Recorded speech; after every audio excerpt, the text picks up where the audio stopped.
Não há Cristo sem Igreja.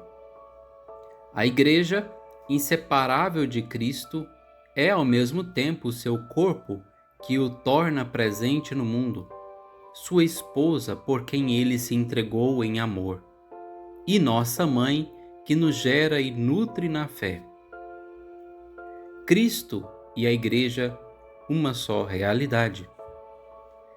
Cristo não veio fundar uma fé vaga e individualista, mas quis reunir um povo santo e visível.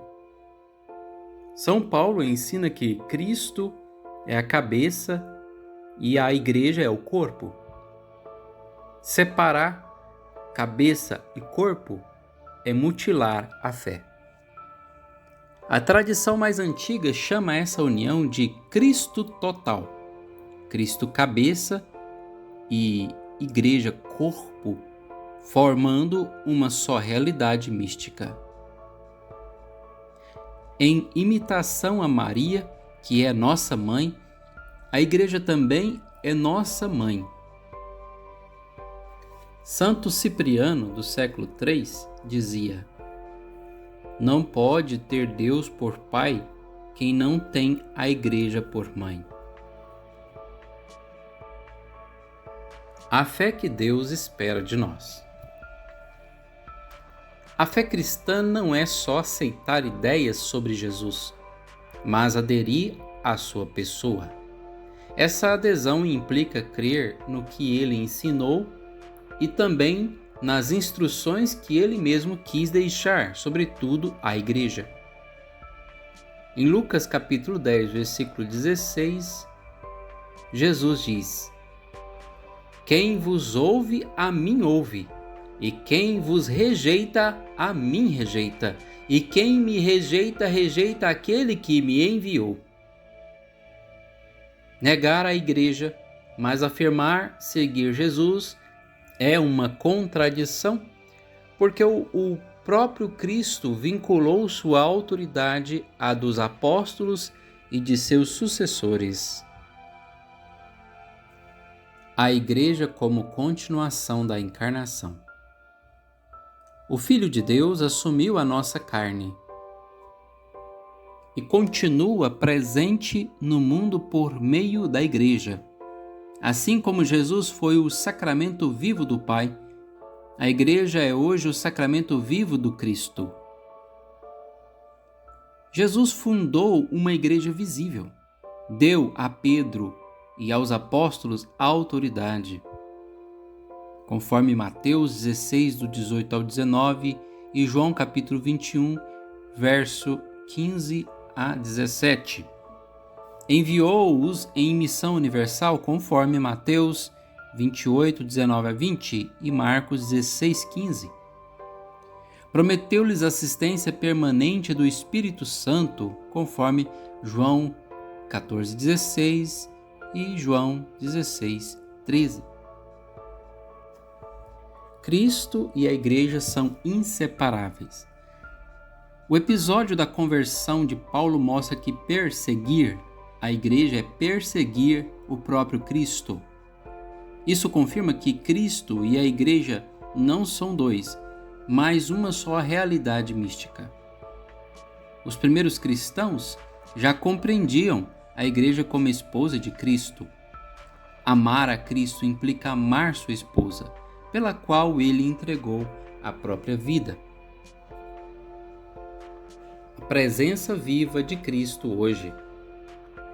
Jesus Cristo prometeu estar presente todos os dias até o fim dos tempos. Ele se faz presente especialmente na Eucaristia, onde se renova seu sacrifício, no magistério da Igreja, quando esta ensina com autoridade, nos sacramentos, sinais eficazes da graça, na vida dos santos que tornam visível a santidade de Cristo. E Cristo, portanto, não é uma lembrança distante, mas alguém real e atuante hoje. A Igreja e as Sagradas Escrituras. A Bíblia não caiu pronta do céu. Foi a Igreja que, inspirada pelo Espírito Santo, transmitiu e discerniu os livros inspirados. Os apóstolos e seus discípulos escreveram os 27 livros do Novo Testamento. Foi a Igreja que, no século IV, definiu o cânon bíblico que temos até hoje, distinguindo os livros inspirados dos apócrifos.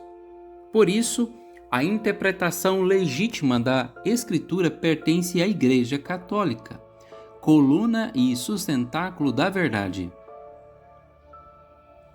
Santo Agostinho afirmava: "Eu não creria no Evangelho se não fosse movido pela autoridade da Igreja Católica." A fé em Cristo e a fé na Igreja.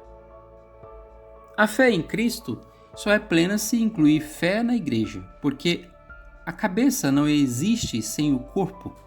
Quem diz Cristo sim e Igreja não, reduz o Evangelho a uma espiritualidade individualista, ignorando a comunhão que o próprio Senhor quis fundar.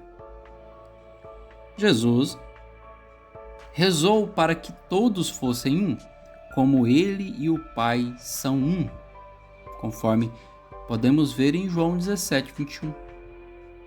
A divisão entre os cristãos é, portanto, contrária ao desejo de Cristo.